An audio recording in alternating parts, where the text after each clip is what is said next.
And అలాగే madam మీరన్నారు ఒక రిలేషన్‌షిప్‌లో అప్పుడున్నంతగా ఇప్పుడు ఉండదు. అంటే బాధ్యతలు కావచ్చు, రెస్పాన్సిబిలిటీ, బయటున్న వర్క్ ప్రెషర్ ఇవన్నీ కన్సిడర్ చేస్తారు. బట్ యాక్సెప్ట్ చెయ్యాలి ఆ సిట్యుయేషన్ అన్నప్పుడు కొంచెం టైం పడుతుంది కదా మేడం. దాన్ని ఎలా మనం మేనేజ్ చేయాలి? అంటే ఇది రియాలిటీ. నేను యాక్సెప్ట్ చెయ్యాలి అన్న స్టేజ్‌కి రావాలి అంటే ఎలా రావాలి అంటారు మేడం?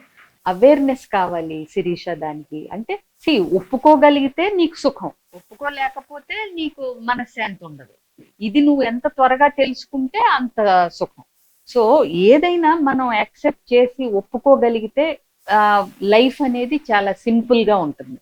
నువ్వు అంటే ఎట్లా అంటే ఇప్పుడు ఒక జీవన స్రవంతికి, ఒక నదికి, ఇప్పుడు నువ్వు ఆ నదితో పాటు ఫ్లో అవుతూ ఉంటే నీకు ఈజీగా వెళ్ళిపోతావు. నువ్వు ఎదురేదాలనుకో, మనమే బాధపడతాం. ఎదురేదాలంటే ఎంత ఎఫర్ట్ పెట్టాలి నువ్వు ఒక ఫ్లోకి ఎదురెళ్ళాలంటే, అవునా? అదే కరెంట్ తో పాటు, ఫ్లోతో పాటు నువ్వు వెళ్ళిపోతే నీకు ఎంత సుఖంగా ఉంటుంది.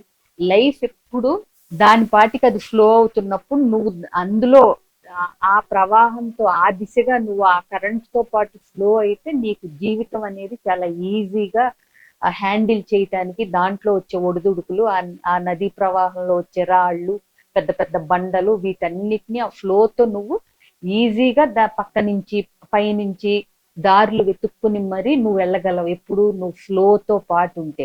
అట్లా కాకుండా నేను అనుకున్నట్టే జరగాలి, నా ఊహల ప్రకారం ఇది లేదు అని చెప్పి, అది ఎందుకు లేదు అని చెప్పి నువ్వు ఎదురెళ్ళటానికి ప్రయత్నిస్తే ఏమవుతుంది? నీ శక్తే హరించుకుపోతుంది, నీ మనశ్శాంతే కోల్పోతావు నువ్వు.